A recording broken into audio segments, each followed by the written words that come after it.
El motor estaba diseñado con válvulas en L de alta fiabilidad, lo que facilitaba su reparación en mitad del fango con herramientas básicas.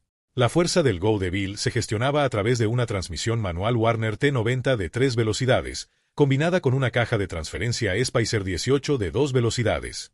Este sistema de transferencia era la verdadera joya de la corona. Permitía al conductor desconectar el eje delantero en autopistas pavimentadas para ahorrar combustible, o conectar la tracción total en marchas cortas, low range, para multiplicar la fuerza del motor al cruzar lodo, nieve o arena del desierto. El sistema de refrigeración se sobrediseñó con un radiador masivo, protegido por la icónica rejilla frontal de acero ranurado, garantizando que el motor pudiera operar a máxima capacidad durante horas bajo el sol abrasador del norte de África o en el frío extremo de las estepas rusas sin sufrir sobrecalentamientos. El Willys MB fue concebido bajo una premisa brutal: todo lo que no fuera estrictamente necesario para ganar la guerra debía ser eliminado. No había puertas, no había ventanas, las alfombrillas eran inexistentes y los asientos eran simples tubos de metal acolchados con lona verde militar. Esta tosquedad no era un defecto, sino su mayor virtud ergonómica y logística.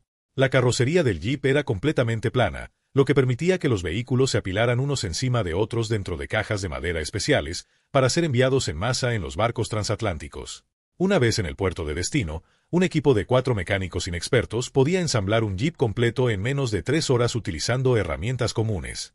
El parabrisas no solo era plegable para permitir a los soldados disparar hacia adelante en movimiento, sino que estaba diseñado con las dimensiones exactas para servir como camilla de emergencia para transportar heridos sobre el capó del motor.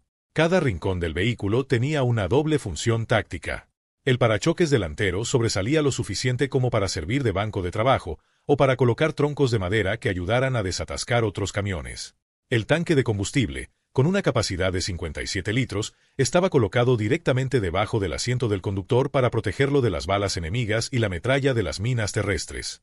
Además, el Jeep incorporaba herramientas de supervivencia básicas ancladas en los costados de la carrocería, una pala y un hacha accesibles al instante, convirtiendo al vehículo en una caja de herramientas autopropulsada, capaz de abrir caminos en mitad de selvas vírgenes o derribar alambradas en el frente europeo. Entre 1941 y 1945 se fabricaron un total de 640.000 unidades, lo que significaba que el Jeep representaba más de una cuarta parte de toda la producción total de vehículos militares de los Estados Unidos. Ford, debido a la gigantesca demanda del frente, tuvo que fabricar el Jeep bajo licencia utilizando los planos de Willys, denominando a su versión como el Ford GPW. Con un peso total en vacío de solo 1.100 kilogramos, el Jeep alcanzaba una velocidad máxima de 105 km por hora en carretera abierta, una cifra extraordinaria para un vehículo de tracción total de la época. Su consumo de combustible promediaba unos 12 litros por cada 100 kilómetros, otorgándole un rango operativo autónomo de casi 480 kilómetros. Pero su verdadero impacto estaba en su versatilidad en el campo de batalla. Los soldados descubrieron rápidamente que el Willys MB podía modificarse de 1000 maneras diferentes. Se le instalaron ametralladoras Browning calibre .50 en pedestales centrales para transformarlo en unidades de ataque rápido. Se le colocaron ruedas con pestañas de acero para obligarlo a rodar sobre vías de tren, sirviendo como locomotoras improvisadas para mover vagones de suministros. Se le acoplaron dinamos eléctricas conectadas al cigüeñal del motor para utilizar al Jeep como un generador de energía móvil, para alimentar hospitales de campaña o estaciones de radio en mitad de la noche. El Jeep demostró una resistencia metalúrgica tan soberbia que incluso cuando las balas enemigas perforaban el radiador o el cárter de aceite, el motor Go de Bill era capaz de seguir funcionando en seco durante kilómetros antes de griparse, permitiendo a los soldados escapar de las emboscadas más peligrosas del frente.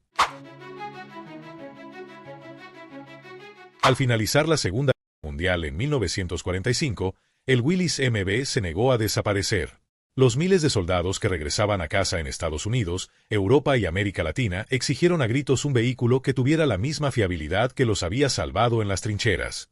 Willys Overland comprendió de inmediato el potencial comercial y registró el nombre Jeep, modificando el diseño del MB militar para crear el Willys EJ2A Civilian Jeep, el primer todoterreno de uso civil de la historia.